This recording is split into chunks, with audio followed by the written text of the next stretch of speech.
Good morning.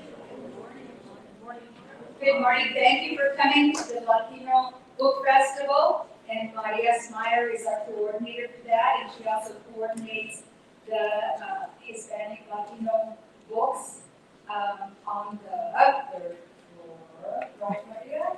Third floor. Third floor. Yeah, and then she'll have exhibits up there that you'll want to go see from time to time, see what new books come in. I always go see what new authors I haven't read, because 40 years ago there were no Hispanic surnamed authors. There were no Spanish surnamed, Mexican surnamed authors. So it's sure nice to be able to find some and be able to read some of them now. This book that we're presenting today is actually produced by Vanishing Horizons, but a book never starts out with the publisher. It always starts out with the community and the author and the editors and all the people who say, oh, go there, go to that publisher, and they'll take the book forward. And I'd like to thank Juan Espinosa and Deborah Espinosa for recommending Vanishing Horizons to us to publish. And it's an honor to publish this because it's a different viewpoint of the Espinosa history that we read about in the newspapers. Well, you probably don't read, newspapers from 1854, but I do. It's on the historical newspapers app.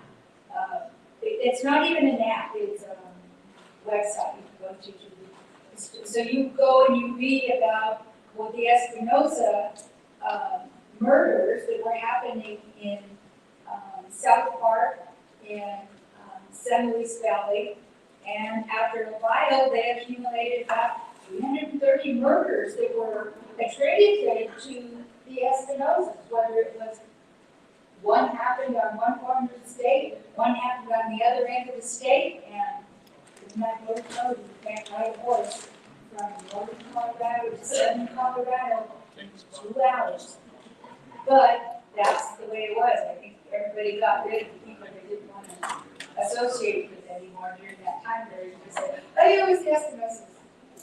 Anyway, Espinosa is a name that goes back to Spain, and we've got with us today Michael Espinosa, who is a retired lawyer. He has worked in Huerfano County, Los Angeles County, Denver, at many different jobs, but he's a Colorado native.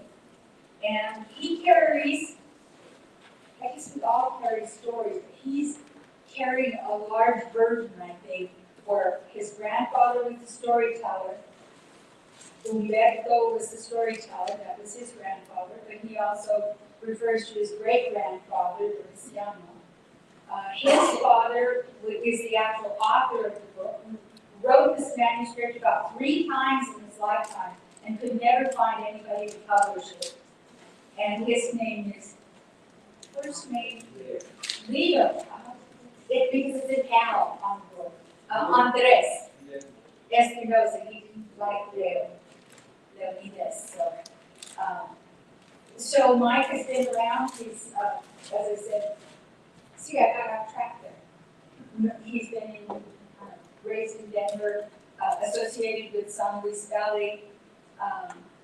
So you're going to hear a story that took 3 generations to bring to you.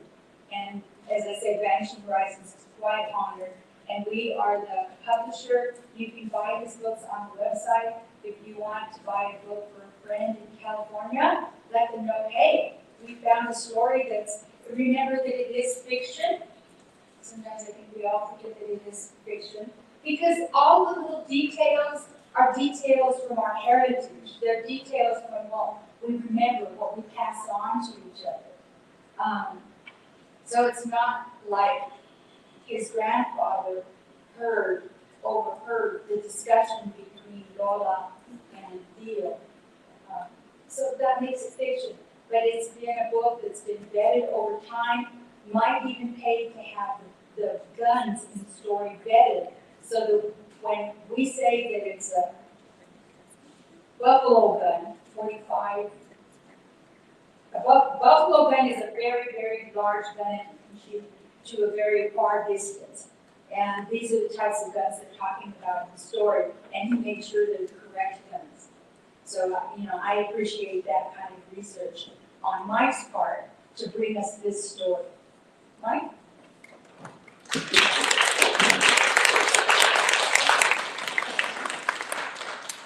Thank you all for coming. I really appreciate that you have an interest in that Espinosa tale. Espinosa was one of the 16 royal families in Spain. They had their own shield, and it was a hawthorn tree that has two wolves rampant around it. And I believe the little X's that you see around the edge of the shield are St. Andrew's crosses.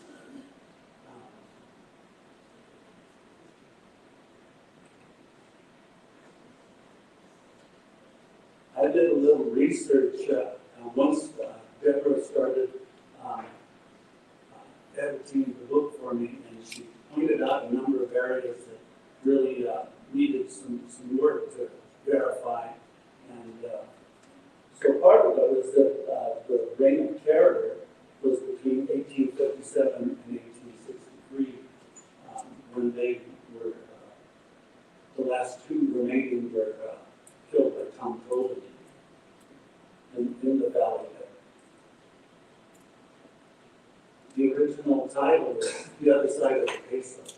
My dad wanted to say that this is the other side of the story, about why certain events occurred in history. And so I'm going to point out, emphasize what Debbie said. This is fiction based on true events. So Humberto, my grandfather, was a school teacher in Delmar, Colorado. He told my dad these stories over a number of years. My dad was born in Delmar. He had 5 other siblings. He started typing the book on a Remington Rand that had no correctional tape or anything like that. So when he would pause to think about something, he put in a comment. So that's why it went from 400 pages to around 360. So these are, Humbert was there on his wedding day. He married Avelina, and her last name was Mays. My dad is in the middle. He worked for the Federal Center at the time. And also in the federal building downtown in Denver, the self-service store supplied all the office supplies to the federal government here in Colorado. I went out to the Federal Center. And there I am, the oldest guy of the bunch. So some of the other issues that were raised while we were editing was the geography. I always thought that when they talked about the Huérfano, that was in Huérfano County by Walsenburg, and that they went up that arroyo up to La Villa Pass and into the valley. But it turns out that once we did some research that they actually came up through a little more west central New Mexico. There's a point where the main character, Teófilo, meets Lowell Garcia, who is from La Habra, Colorado. And he just fell head over heels for her. And she kind of tolerated him pretty well, too. But her dad, Juan Garcia, had a hacienda there in La Habra. And they became really good friends, too. So Juan said, well, I can see you lovebirds want to be alone, so you got to see his girlfriend. And Teófilo sang her some romantic songs on the guitar. And the one that my dad had put in there was Soldado de, was the name of the revolutionary, and Pancho Villa. But he wasn't around until later in the 1860s, so we had to come up with a different song that would have been sung at that time, and we came up with Pasapita. The other thing I learned was about the difference between mariachi music and rancheras, which were more the kind of music that was played in the valley, because there weren't accordions and pianos and violins, all the things that would go along with a modern orchestra. So the one kind of difference is that ranchera songs, the people will belt out the song a little louder, a little more emotion to their voices. While I was doing that research, I also found that where the story starts out is just southeast of El Paso, Texas, where there was land grant. And that part of this country was first New Spain, and then it was Mexico, then it was Texas, and then it was the United States. All that changed in 40 years. So it was really a tumultuous time. We had to look at the firearms, as Deborah said. Some of the names of the guns were not invented. Those guns weren't in existence at the time. But there comes a point in the story where they meet up with a former Army, I think it was a captain, Billings, who had some very special German-made guns. They had scopes on them that were very advanced for the time. And once they killed him, they had those guns, and that's how they were able to kill people from long distances away. People didn't know where they. The other thing that we looked at were Native American rituals, and some of the names of the people involved in the story. They met up with Manopla, the chief of the Apaches, the Bosque Apache. And you can see from the map, they start out, like I said, down by El Paso, and Fort Hancock was the fort that the two brothers served in. These were land grant owners. They had great amount of property and animals and people that served them. So they actually served as scouts during one of the wars. I don't know if it was the Revolutionary War, the Civil War, but so they were familiar with the people at Fort Hancock, and they would bring them sheep to feed the soldiers. And there's an incident where some people who came with that Western movement, Americans came, Manifest Destiny, told them that they could come and take the land from everybody. So there was a marshal there in Allegheny, which was on the federal property, and that was against the law to have any kind of municipality on federal land. So eventually that town disappeared. But he was the marshal, and we came up on the oldest brother's Teofilo Espinosa. His next brother was Luis, and together they held those land grants in and around El Paso. That marshal came on and said, "We're Indian, where did you get these sheep? Who'd you steal them from? And we're going to hang them." So he had one of the guys, one of his workers, go up to him with a noose. And at that point, the little boy had been hiding behind a rock and killed 3 of the men. He would have killed that marshal, but the horse bucked up and he shot the horse instead. Well, when the dust settled, they figured out that maybe Teofilo was a Don, that he was royalty, and they said to the boy, if you throw out your guns and come out, we won't kill Teofilo. So the boy did that. He didn't think they would hurt an 11-year-old kid, but they shot him first in one leg and then the other, and then in the head with a 45. It was a pretty devastating weapon. And so there wasn't much left of it. When the shooting started, Teofilo tried to get to some guns that were leaning against the tree, and Marshall conked him on the head with the butt of his rifle, so he was knocked out. And when he finally woke up, he found that his nephew was dead.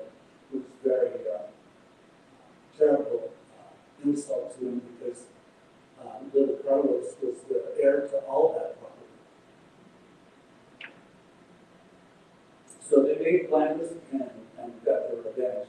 Once they did that, they headed north. They sent some of their workers south to be a decoy so that anybody that followed them, whether it was the army or the marshals, would think they went south to Mexico. But the two brothers went north, and that Burfino that I was talking about was actually, let's see,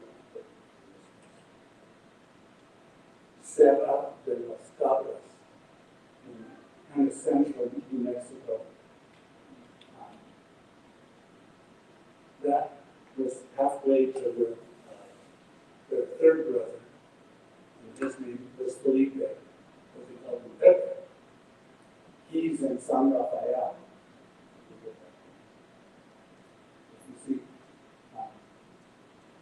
Antonio right there, I think just south of that is San Rafael. And I think it's very close to the Ute Mountain, a very special mountain to the Indians there.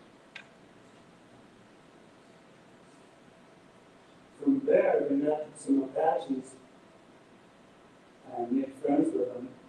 They gave them a guide to find one of their workers who had brought them some supplies before they had gone into Halloween. And they took him to the cave where his name was Miguel, where he had the supplies. And as soon as they found him, they followed Mulligan Gulch, which comes out of that Magdalena Range in west central New Mexico. And that Mulligan Gulch goes right down to the Rio Grande and into the Bosque de Apache. That's where the guy took them. He said, "We're going to see a city, but it's not an American city." And they met Manuel, the chief of the Apaches there. And he asked them or he actually told them, if you're going to be friends with us, you have to go through this ritual. And I think it involves some way over. So that was kind of another insult there. Theophilus, you first conked on the head and then taking some kind of hallucinogen drug. Once they left that bosque, they met up with Eddie Lemon in Socorro, New Mexico, who had a real reputation for being a lawman. And when Teofilo was acting like he wanted to fight, they decided to leave and kept on going north through that, probably that Abiquiu area and Rito, where most Spanish settlers, and as they were moving north to the San Luis Valley, that's where one of the settlements. When they got to Colorado, they found their brother in Rito, and they helped him for a while with his property. They had thought it was a bigger property and that it might have access to water, either a lake, a pond, a river. He didn't have anything, so he had to use wells on the property to get water, and it really wasn't adequate. So they decided to expand that well, and that's when we meet up with Felipe and Vivian Espinosa, who had been all around that area and probably did some killing on their own. That's how they obtained some of the guns they had, the horses that they rode, and they weren't in very good shape. So when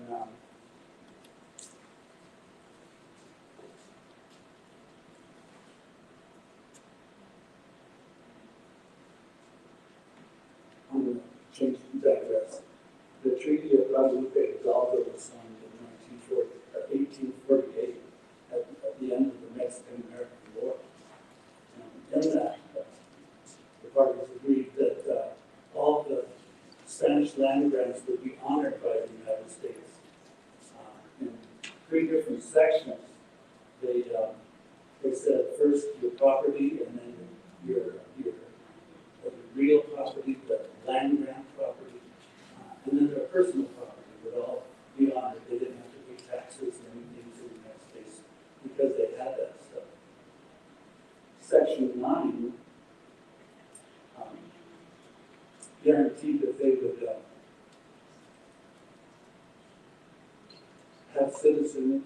citizenship as soon as possible. And when the Congress and the United States ratified it, they took that out. And they said that the proper time is judged by the U.S. Congress. And I don't know how you move Congress very quickly at all for these individuals to have their rights. I think it was in Article 8 that they said that they had 1 year to decide if they wanted to remain Mexican citizens or become United States citizens. But if they stayed more than a year, they would be assumed to become U.S. citizens. Article 10 had stronger language that said that the land grants would be honored.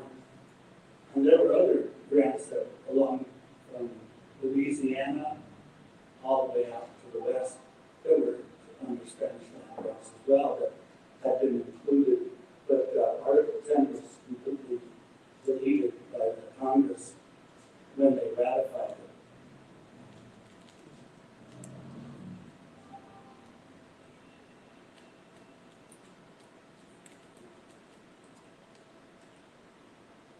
So, like I said, the music of the 1850s, the Soldados de Pancho Villa was a little too late in history to be part of this story, so we changed that.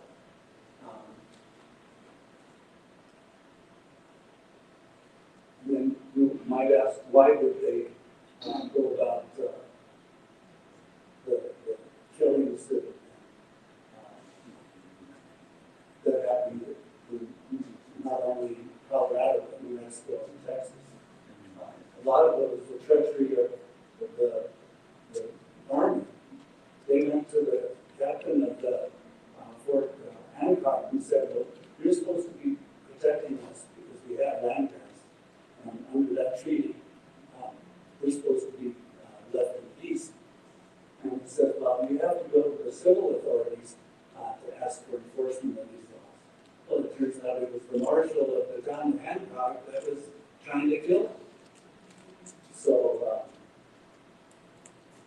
that treachery, it turns out that there were some land developers that paid $5,000 to that marshal, killed the two brothers, Luis and Teofilo. But then, why did Teofilo become so violent during these times? And one was the head trauma from getting hit on the head by a rifle blast. The sadness of losing a nephew who was heir to your property. The Apache rituals could have really made anybody go crazy. And the woman that he found, Lola Garcia, out of Mahara, Colorado, was the love of his life. His brothers had wives and children already. He was the oldest. And I really thought, well, maybe I do have a chance to have a wonderful family of my own. And that rancher, Big Bob Schneider, went to their hacienda and started trouble. Whistling, taunting Lola. And that's when they often told them to leave, that they could come and get their guns when they were sober. But he took all their guns and he pulled his guns out so that they could try to kill him. And so they left, but they came right back. I think they might have had some guns on the horses or something.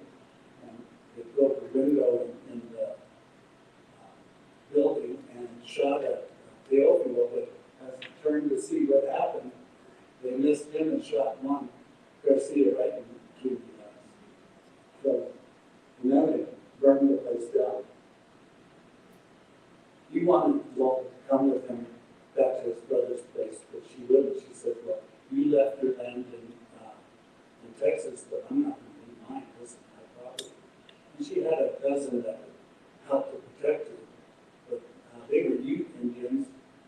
type of warriors that Apaches, there was another one that was really, he was pretty dangerous tribes. At any rate, when they came back a second time after their group was done, and they found Lola and the Ute Indians, they were all killed, and when they offered Lola to get her to get married, she was dead and she had been raped and murdered. So that was pretty much the last straw. You'll find a lot more of his revenge in the book.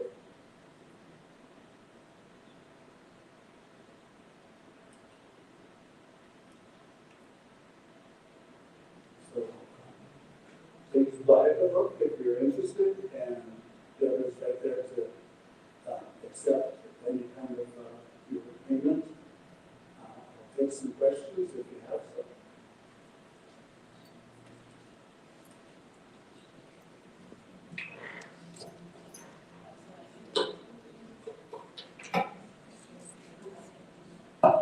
So do we have any questions? Yeah, let me just say one more thing. You know, a lot of people will ask us, well, is this the truth? Well, it's the truth from a certain perspective. Everybody's truth is different.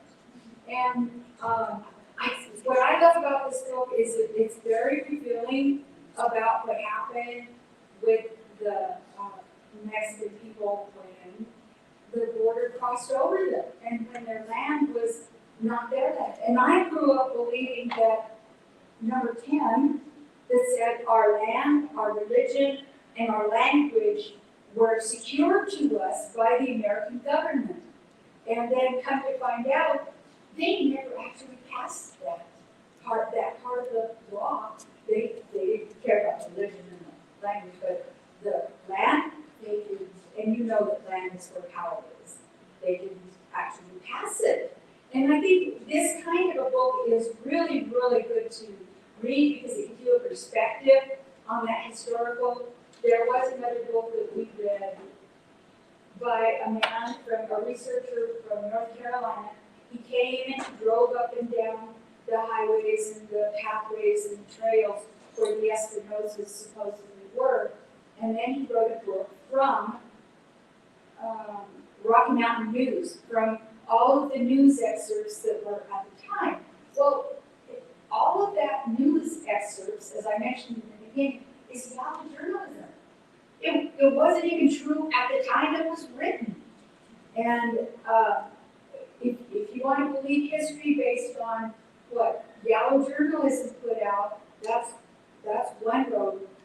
This type of a book that gives you a historical background wrapped in the fiction makes it easier to understand. And I just love historical fiction. And I think that's what my people are really about. The other thing that she raised there,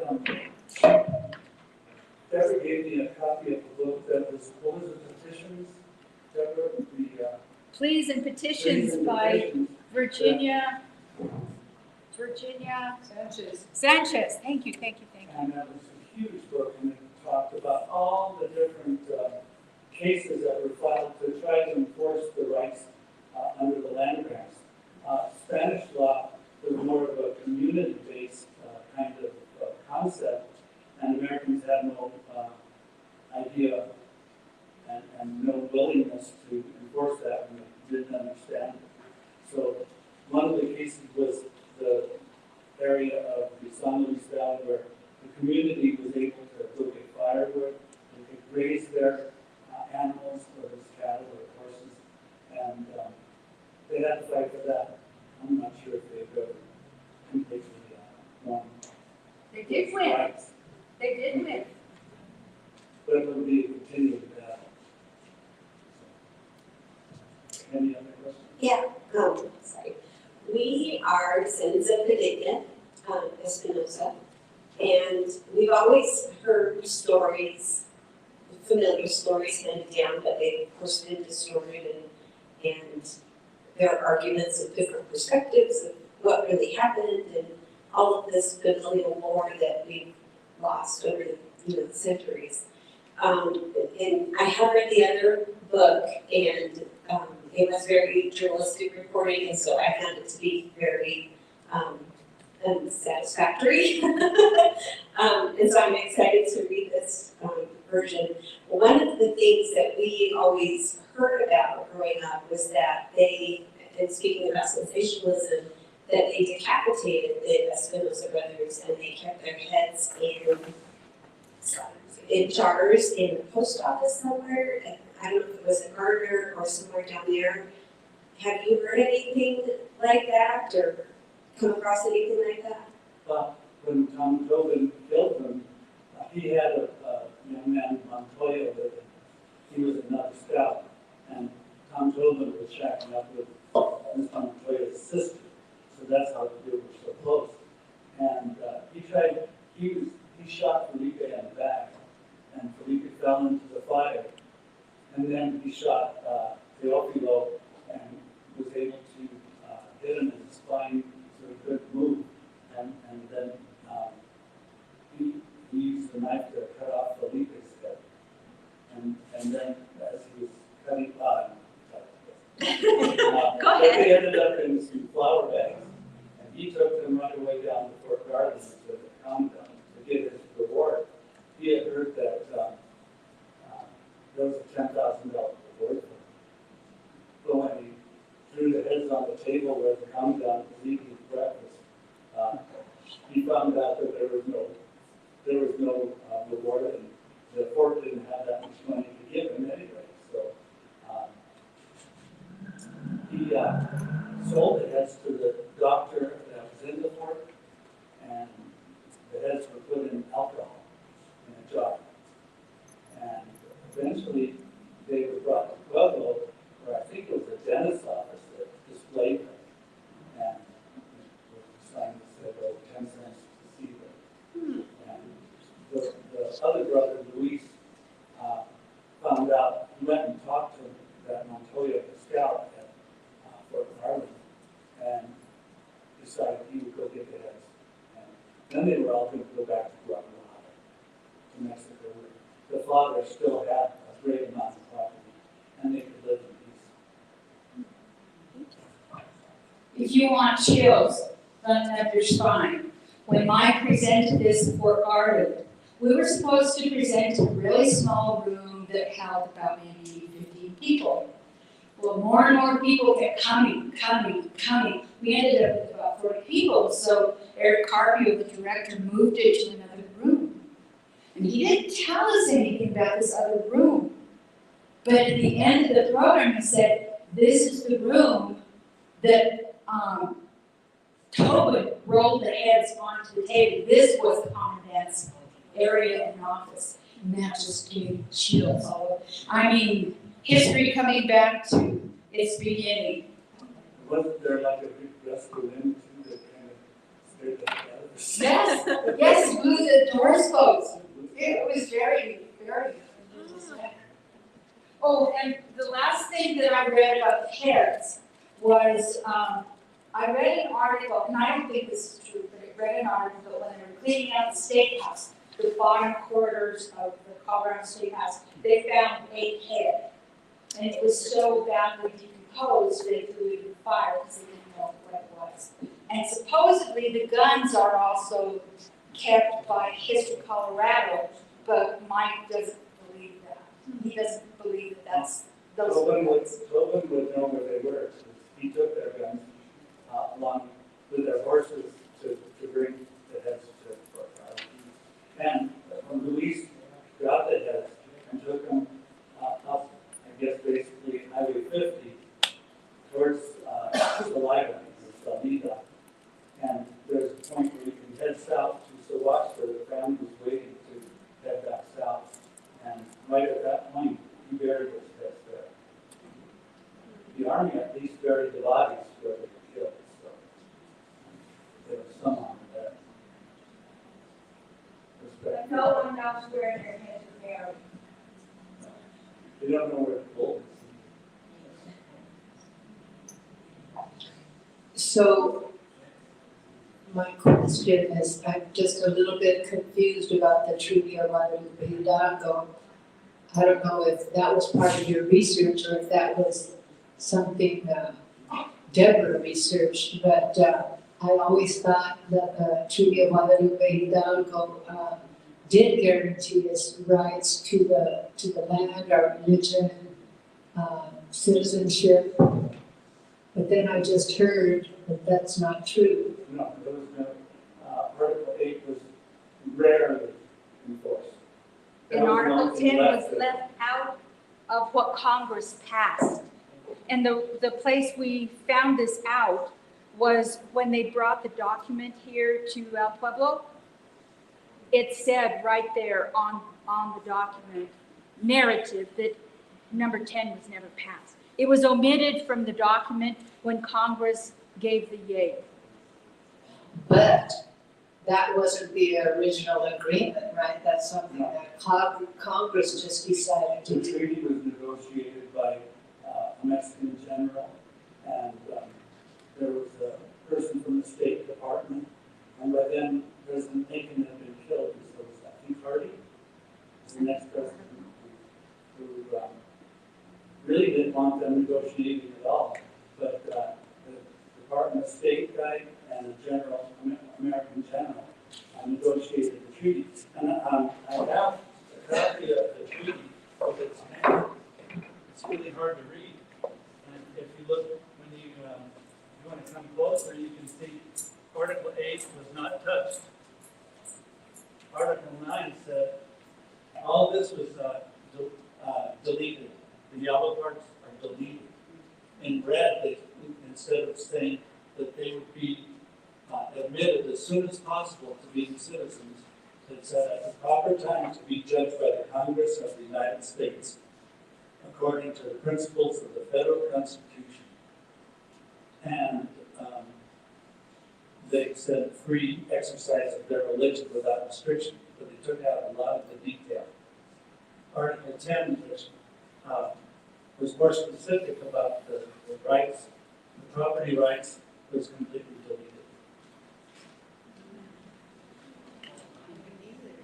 I did the research, so. Do we have any more questions? Thank you very much for your interest. Yeah. Thank you so much, Mike.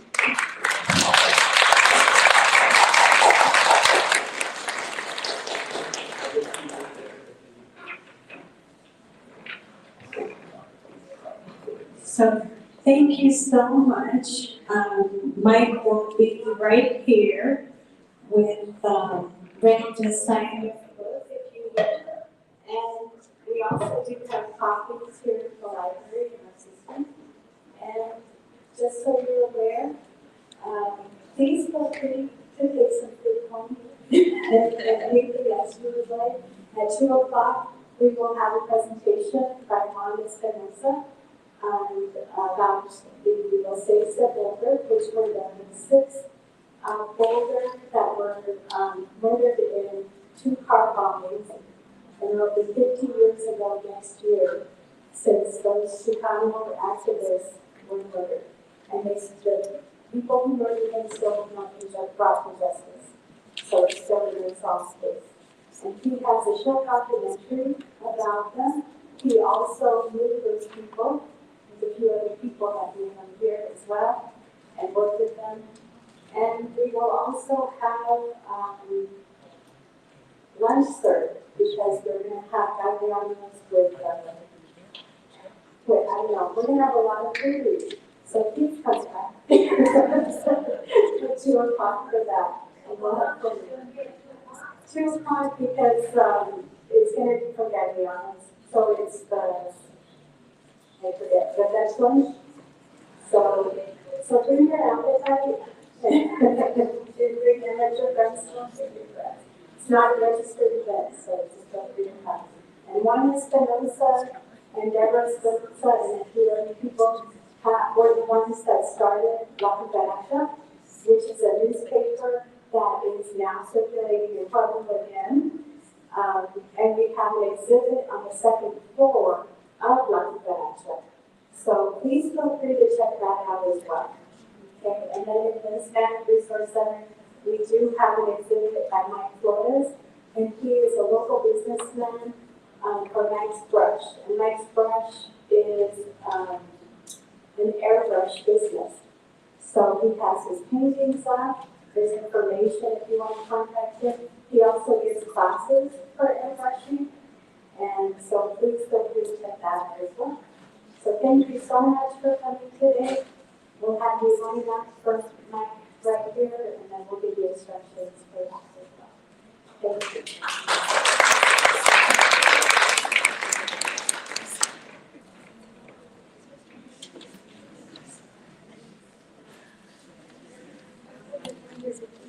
Hey, how are you? I know, we had to put that to work right away. I was just telling her about how good he was in his book and like how much it resonated with our family's trauma. Kind of like you were saying yesterday. I didn't expect it.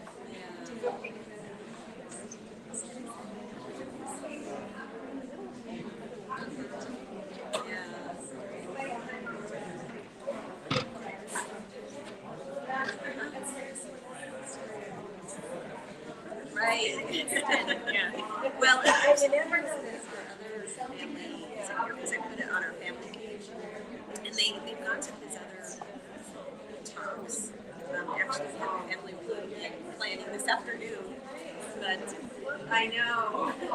But it's very different stories that within the same family. They go back and forth.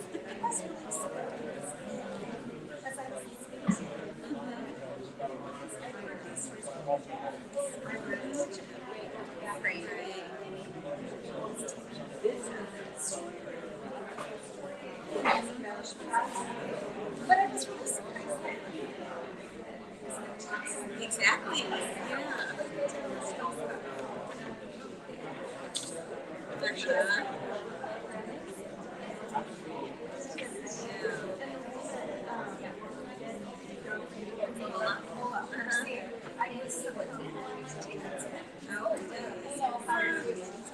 Yeah. We don't have time. We always say we need to come here and find family history and archives. Yeah, we do. And actually, all of our family, the Guerras were at the garden, and we had a large piece of land there that my uncle lost it. But we drive by it all the time, and we're like, that idiot lost it, lost all the family land because they knocked up some chick. And but that's where they're all still buried. Yeah. In Archuleta. So they're all on the same plot in the cemetery there. I know, probably.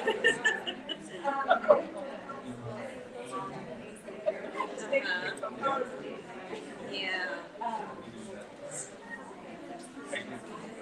I know. But I was just there.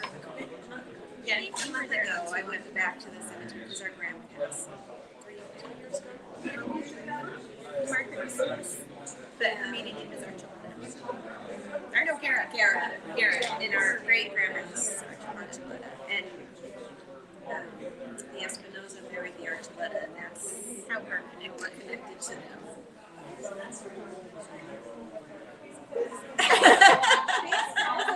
I know, right? But the funny thing is, we didn't find out the real reason why he lost the land until we were adults. We knew that it was based on yogurt, but they didn't tell us. Who's the sweetest man? That it was because a young girl was hurt. Right?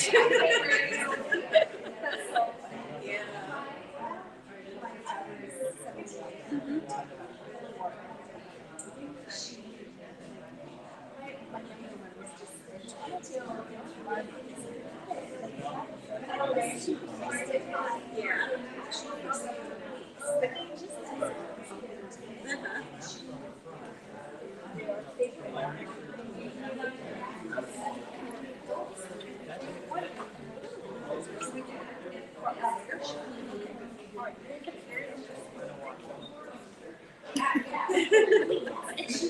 Just vomited off it. You know, like, I could just pull away more.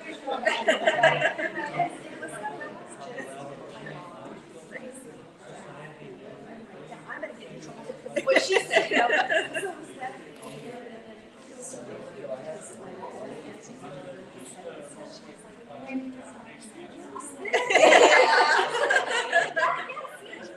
Yes.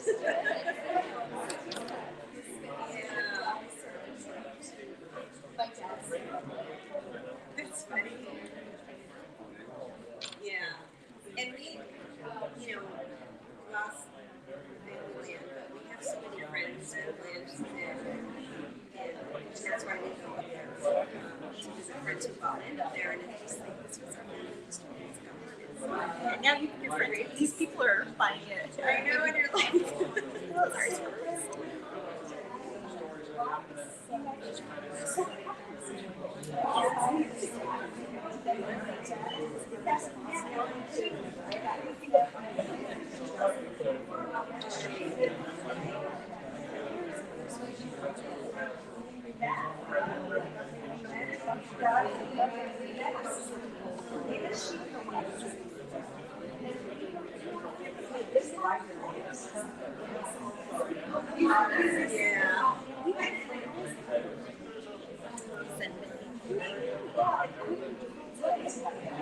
Yeah.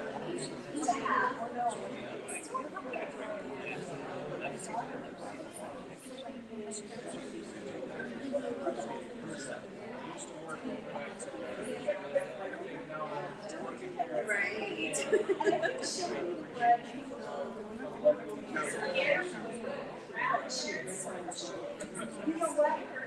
I agree with you. Walking down So that's fun researching that.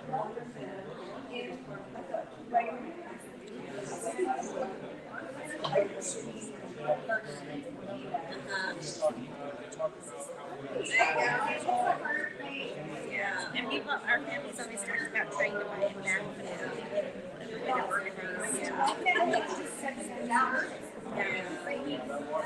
Right. It's so funny too because we and we're friends with the land over there, and he has a soft voice. It's across from the sea ranch, and so the guy he is my dad is a spitting image of sea, and has the same. No, but the same. No, just don't. It's like they stand, and it's like we have got to be related. But he says it's right across the sea. No. Yeah, he's got a, he doesn't have a Spanish accent, but he has just that regional dialect. And no sound to him, that type of speaking. But it's funny because the sea, so our family's land, you know, the old cemetery that's there, it's, our family's land is directly across from that. So, yeah, so it's right there, you swap there at the end of the fields there, was where our family owned. But yeah, so we just need time to kind of dig into our family history some more. It's hard when you're working and raising kids. Yeah.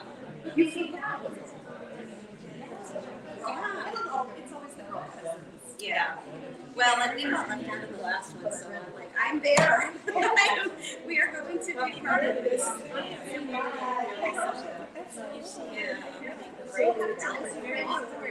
Yes.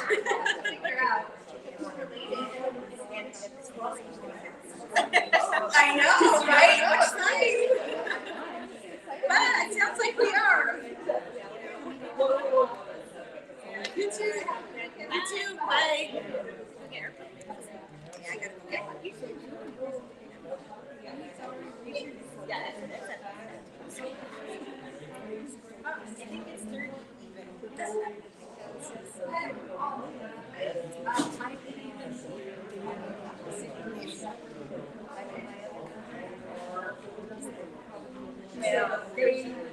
Well, the company I was using mine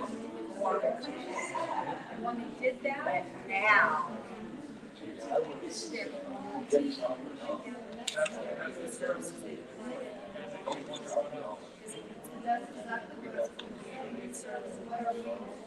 asked them for now, and then I complained. If we ever find state,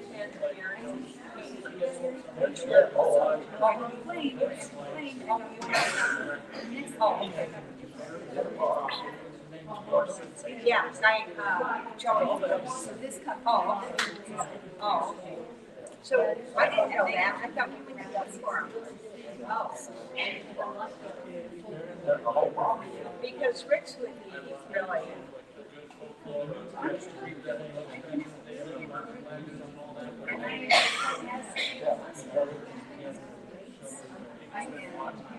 Kind of a.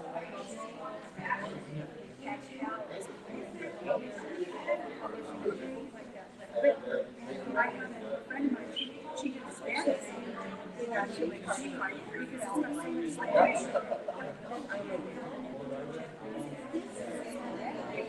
and she says, oh, she says, it's sure. But I never thought about it. It's a projector.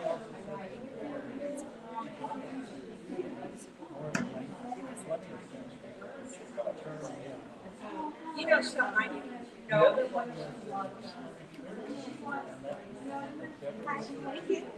Oh, of course, I would have listened. So, it's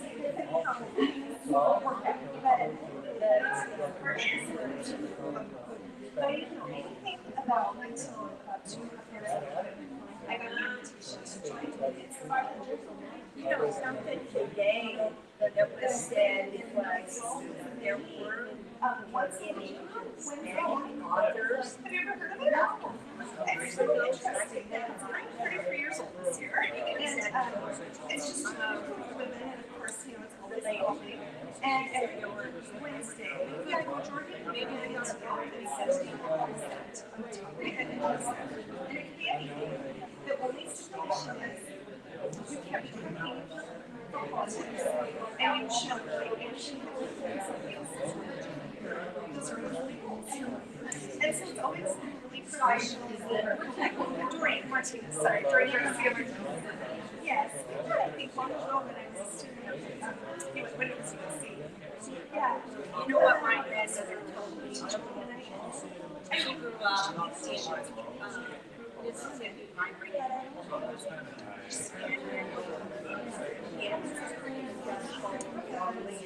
she said, it's almost lonely. You don't have stuff.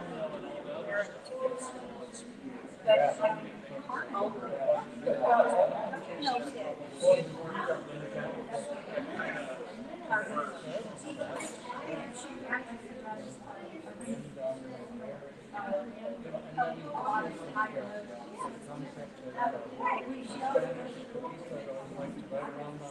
It's not that I have to do this, but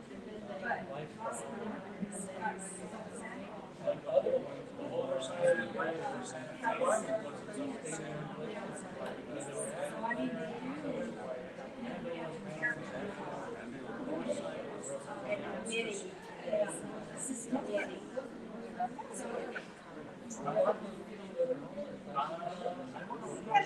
we have.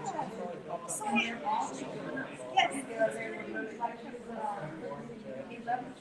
you know, there might be something about that. Is it just like I'll have to read that at 11:30 right now. Do you like what? I share it. I can give you my share. Yeah. Well, the reason No, I'm not why about the follow. reason-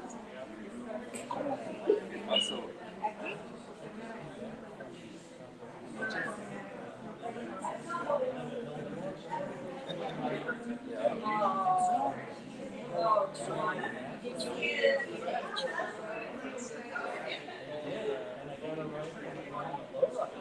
Wow, you're kidding.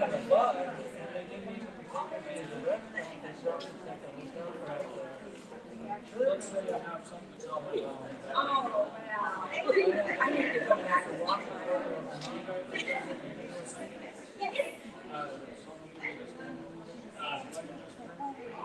Oh, that's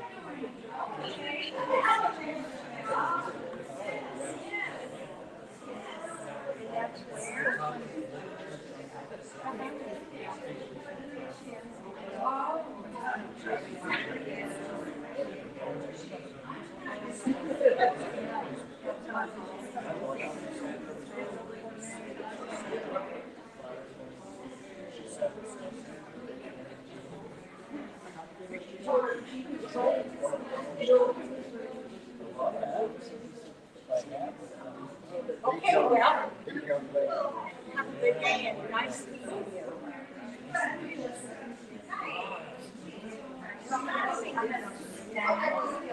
I was there yesterday too.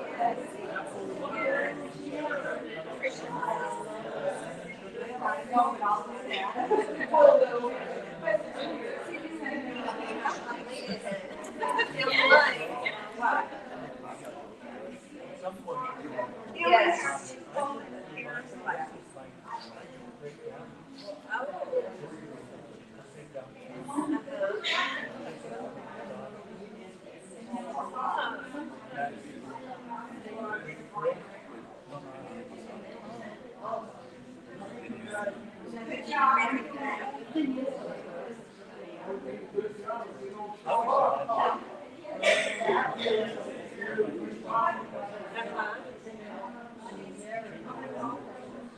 Oh, yeah. And where is she?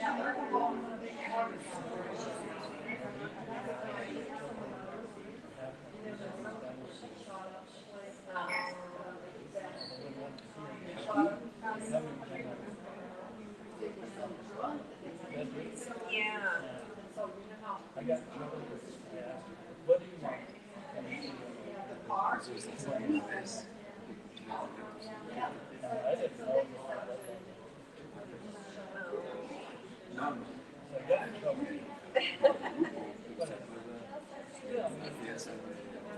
Yeah, at that point.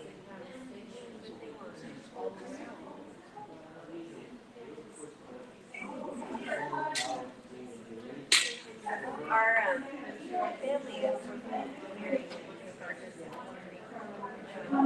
so our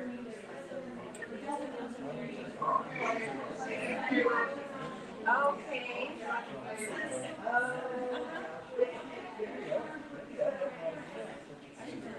Yes.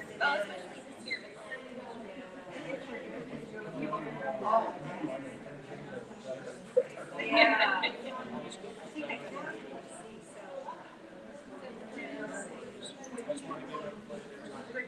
Garrett. Great. Great. I just want to make sure because I do. So,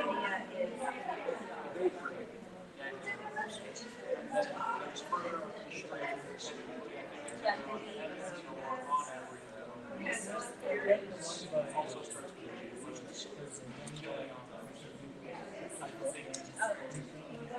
but I know what you want to do. Yeah, it's a that's why I was mystified when you guys were talking about Dutch lunch sandwiches because I was thinking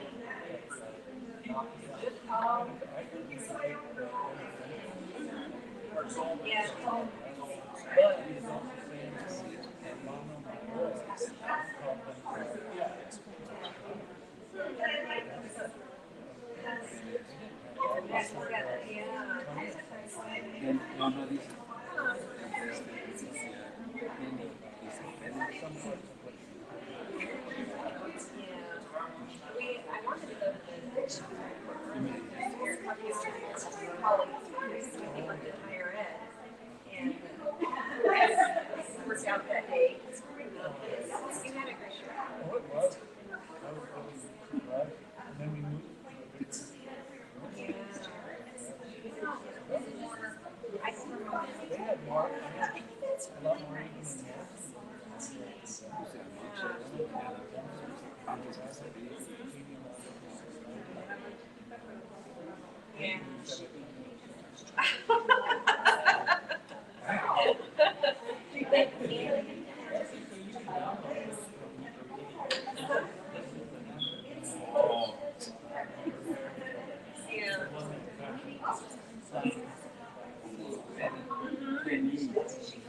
Yeah. We'll have to go must have another truck down there. Yeah. Interesting. And so where is this house? Is this?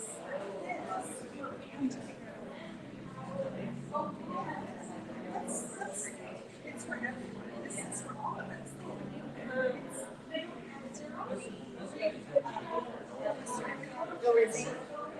Okay.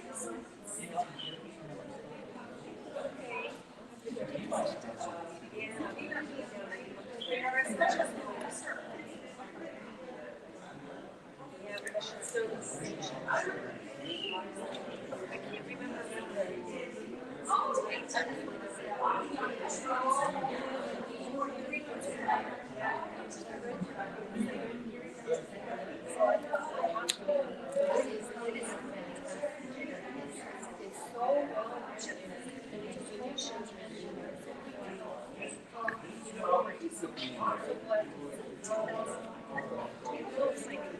He's stressed out. I feel this is because of meeting with each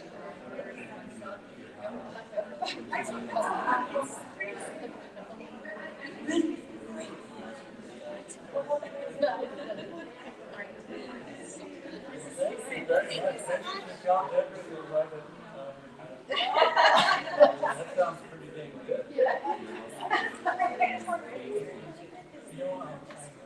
you gonna get it? Yeah, I love it.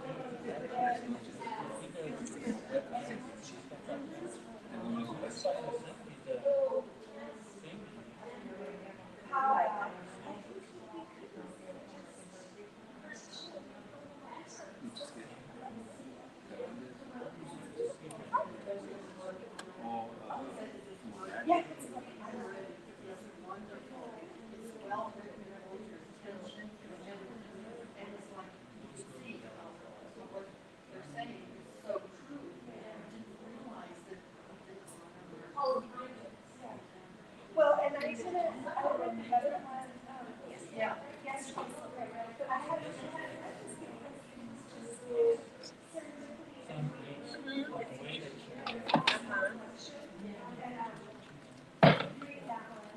And, it's sort of dry, it's like it's dry, but this is, oh, talking about, I think it's like.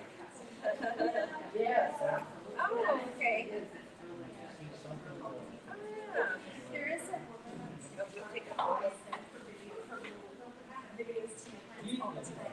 she's like not a teacher, and she always has her iced coffee. And she sits up 9 more she has some glasses on, and she smiles and she talks like you're great. See you again in another talk. Alright, and so she just Are you in social I'm like, okay, so then she's like, Yeah. down. But it's sometimes it's really cute. Yeah. I'll eat it. I didn't realize Oh.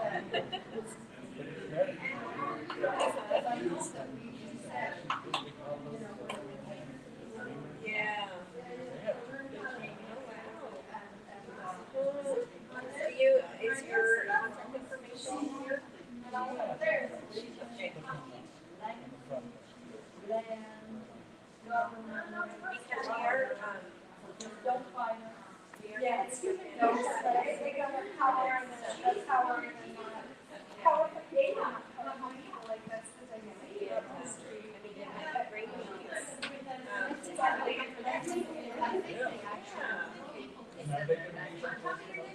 Yes, yes.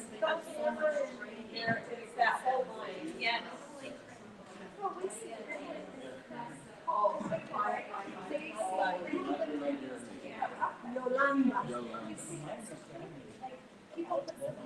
It's nice to meet you. Nice You're talking coming to you. in the afternoon? I'm gonna try. Right, yeah. Yeah.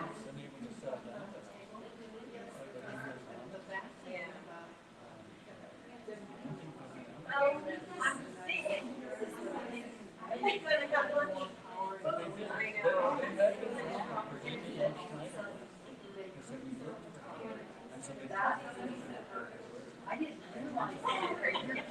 wanted hungrier. Yeah. That's it. They tell No. I know, usually isn't. Have a great weekend. Thank you. Oh, yes. Thank you. Oh, good. We'll have to take a listen. Bye. I haven't eaten more than those. Are you going? I didn't mean to. Yes, it's at 5 at Village Inn.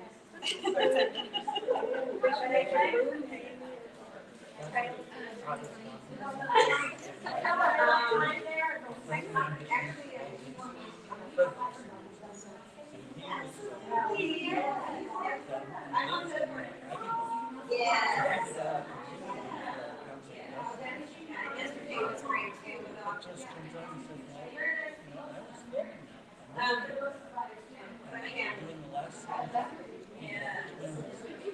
Yes. in the title roles and all of them. They were filming on the Vita Press. It's true. Yeah. Was he okay? But he is trying to come up with a really ecological kind of concept of water. Yeah. Me and Quaker Tilapia. And then there's a lot of yeah, so they make a sack but their house.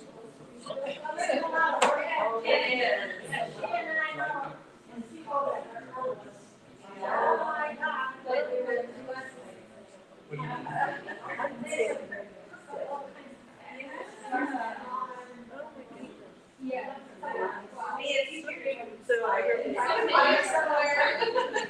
Right.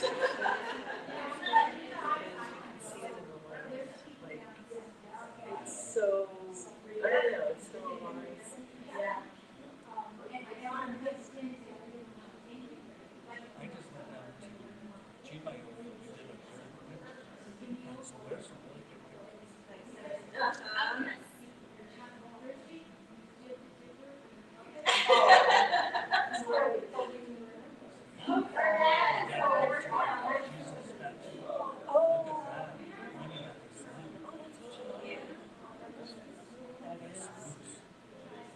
That's the top of the little chapel above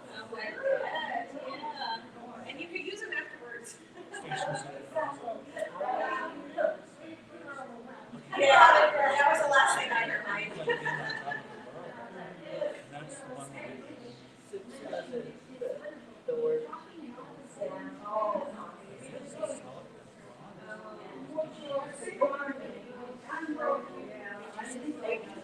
and I thought you were Lola. So the funny thing about Lola is that I'm raised Mexican. And my dad, I remember talking over yesterday and I was telling him that this is a story that I've heard forever. My dad grew up not really in Vernon, it's called Red Wing. It's just outside Vernon. That's where he grew up.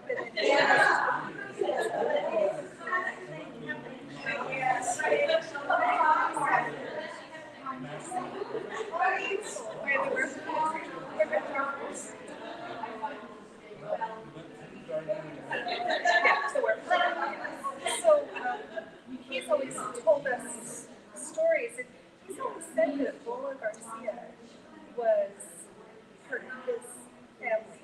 And he's not one who's going to do a lot of genealogy, but he's the youngest of his family. So a lot of my dad's nieces and nephews are his age. You know, there's 15 years between me and my youngest cousin. I've done some genealogy, so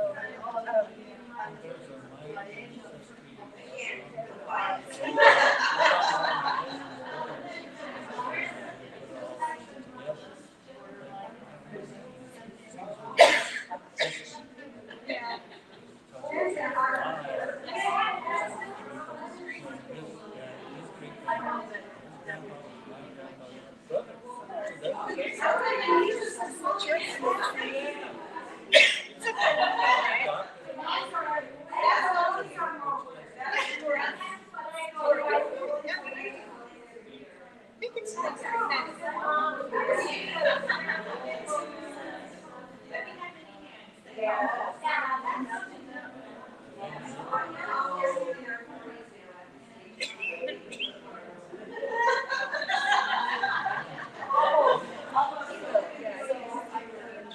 today, I told this, I'm on the library board here at the library.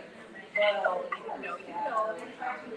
it's hard to put it into words. I think yesterday when I was on the author's book, it's hard to put it into words that sort of that disconnect, that male machismo sometimes, you know? I mean, like it can get in the way.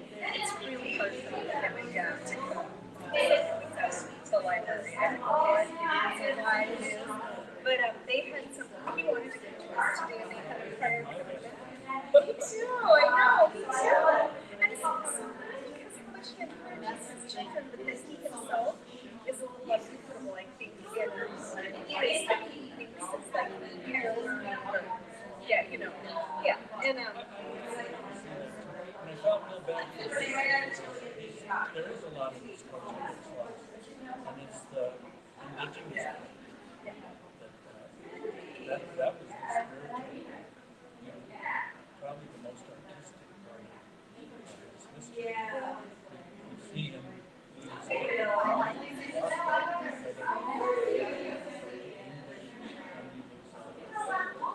this year, just that language piece, because I had somebody recently say to my daughter, called my daughter a nosable kid. Have you heard about that? A nosable kid? Like it means it means a kid who has like a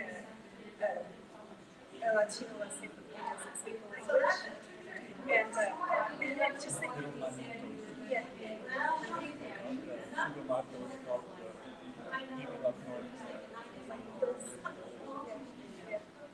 So it's that, and it bothered me because I don't speak this word because I would like to. I can be strong, but